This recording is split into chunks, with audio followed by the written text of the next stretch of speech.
మరి స్టాఫ్ను దబాయించడం అంటే ఇంతకంటే ఘోరమైన పరిస్థితి ఇంకోటి లేదు అధ్యక్ష. Thank you.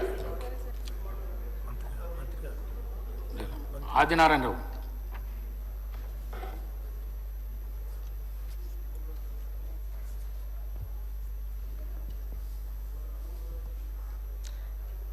ధన్యవాదాలు అధ్యక్ష.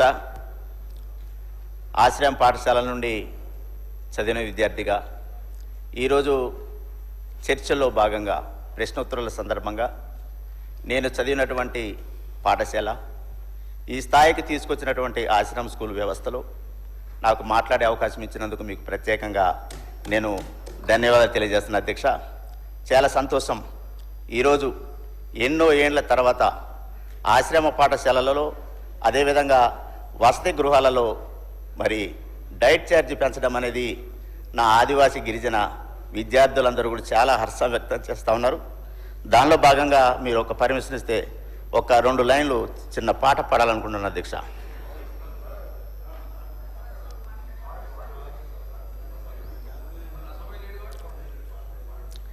ధన్యవాదాలు అధ్యక్ష.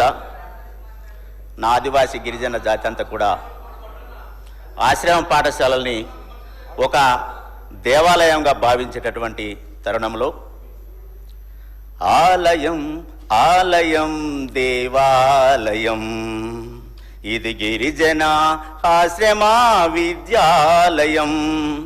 ఆలయం ఆలయం దేవాలయం ఇది గిరిజన ఆశ్రమ విద్యాలయం. గిరికోనలలో వెలసిన విద్యాలయం వనవాసి విద్యార్థుల జ్ఞాన జ్యోతి నిలయం. గిరికోనలలో వెలసిన విద్యాలయం వనవాసి విద్యార్థుల జ్ఞాన జ్యోతి నిలయం. ఎల్లలు లేని విద్యార్థికి కన్న తల్లి, ఎల్లలు లేని విద్యార్థికి కన్న తల్లి, కల్లలు ఎరుగని గిరిజన విద్యాలయం. కల్లలు ఎరుగని గిరిజన విద్యాలయం. ఆలయం ఆలయం దేవాలయం ఇది గిరిజన ఆశ్రమ విద్యాలయం.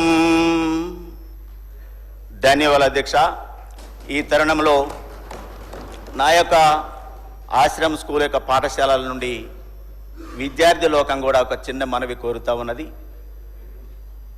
ఏదైతే గురుకులంలో కానీ కస్తూర్బాలో కానీ ఏదైతే ఇంటర్మీడియట్ అప్గ్రేడేషన్ చేయడం జరిగిందో అదేవిధంగా ఎన్నో ఏండ్ల తరబడి ఆశ్రమ స్కూల్ వ్యవస్థ ఏర్పడినప్పటి నుండి కూడా ఈ రోజు వరకు కూడా ఇంటర్మీడియట్ అప్గ్రేడేషన్ కాలేదని కూడా నా ఆదివాసీ గిరిజన ప్రాంత ఆశ్రమ స్కూల్ విద్యార్థులందరూ కోరుతా ఉన్నారు. సార్, మీ ద్వారా ప్రభుత్వానికి సీఎం గారికి ప్రత్యేకంగా ఆశ్రమ స్కూళ్లను కూడా ఇంటర్మీడియట్ అప్గ్రేడేషన్ చేయవలసిందిగా తమరి ద్వారా నేను విన్నవిస్తున్నాను అధ్యక్ష.